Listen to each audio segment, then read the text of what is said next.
frying.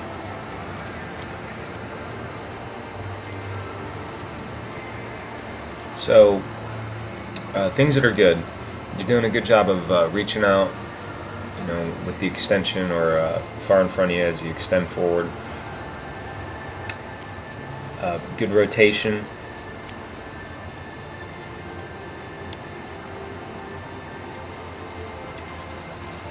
And you're moving, you know, fairly quickly through the water, so you know you have a strong pull. Things that could be better. Your hips and legs were a little low, and we talked a fair bit about that. We went over some kicking, or the style of kicking that I think really helped. I'll show you that later in the video.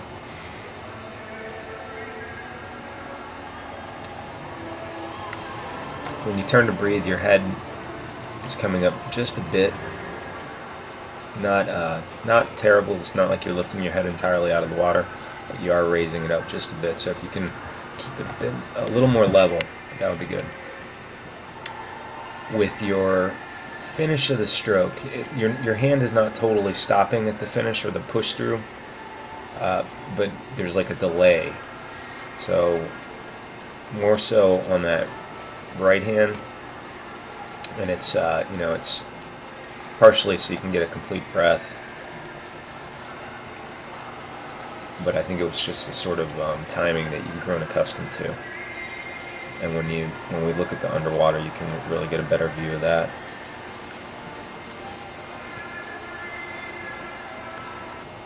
So here, what I'm looking at is where your hand is entering. So pretty much you're right in front of your shoulder, which is where you want to be. One thing that may help, and I believe we talked about this as well, is that you're sort of reaching your arm all the way out in front of you before your hand really enters. So you want that hand to be going into the water a little earlier, instead of extending your arm all the way out and then the hand goes into the water and you sort of knife in, and then you continue to extend forward under the water. That way you're not supporting the weight of your arm out of the water that far in front of your head. That could be causing some of the lower body issue as well.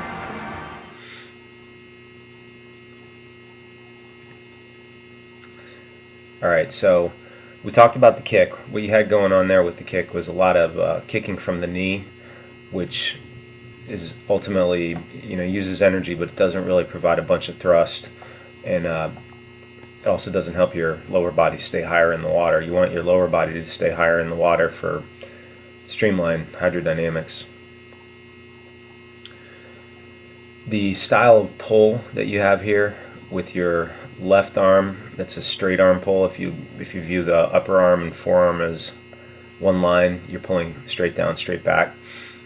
And your right arm is a little bit of sort of a combo of a straight arm and then an elbow slip. See how you're right through there, you kind of quickly move that elbow back, but the hand and forearm haven't gone entirely vertical. With both arms, the straight arm is ultimately stronger, but with both arms, if you recall the discussion about the high elbow catch, incorporating your shoulder, an internal shoulder roll, and then getting that hand and forearm to go vertical relative to the bottom of the pool as early as possible in the stroke. And something else you can sort of see here is just a little bit of the slowdown towards the finish of the stroke. Not a complete stop or pause, but you want those hands to finish the pull and just get out of the water and get back around. They'll finish the pull or the push. Working on hand entry position or arm entry, getting a little bit closer to your head. Good.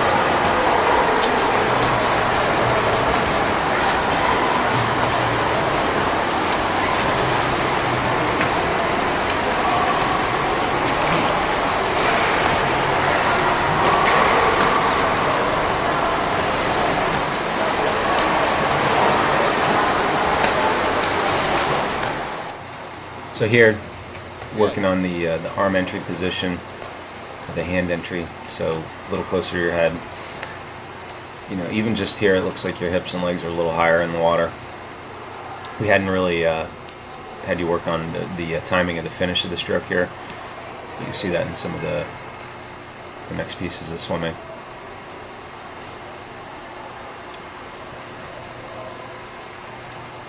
Yeah, this is where you're entering in this section is better.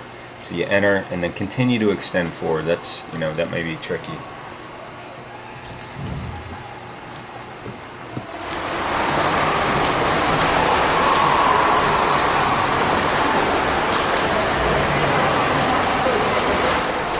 So this is working on the kick efficiency. Thinking more of like kicking a soccer ball off the bottom of your foot. That's good. So you're definitely getting more thrust here.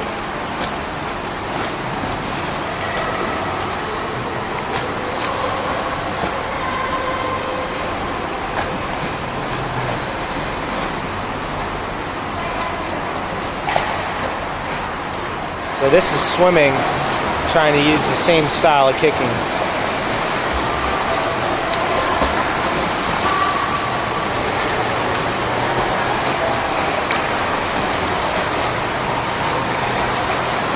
So I would say you're going faster here. Now it's a question of, you know, maintaining a kick like this for a long swim, which is why we're going to work on a less kick sort of style in a second. But the more you practice this, especially with the proper kick, the faster you're going to get, the more efficient you'll be with it. So every time you kick, you get thrust as opposed to just energy spent.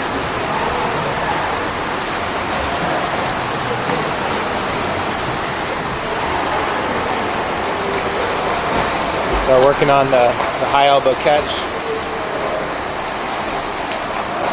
Good.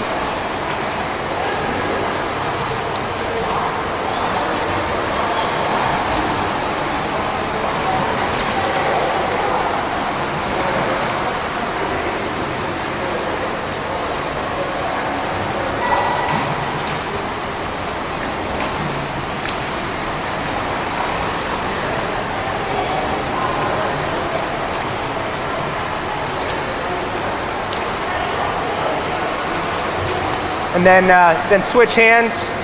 Okay. That was good.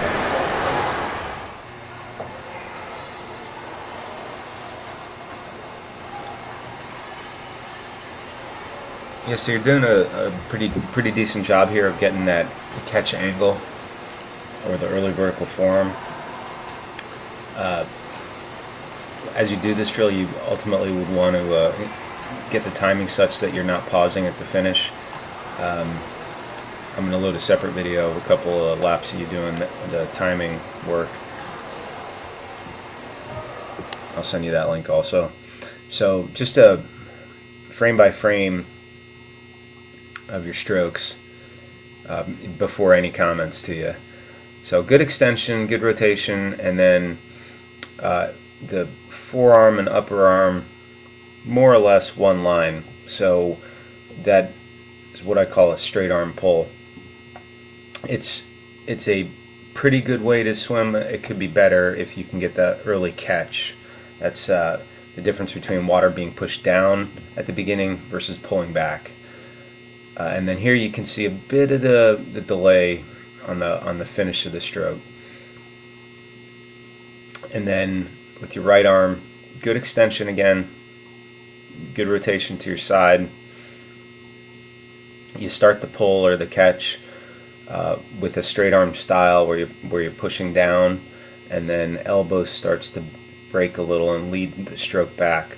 What's going on here is your hand and forearm have rotated under your body just briefly, and then you get the push through, and then you can get a bit of the timing idea on the delay of this hand finishing and getting back around. So now your hand is just dragging. It's not getting any propulsion out of that from these last few frames. So I hope this helps.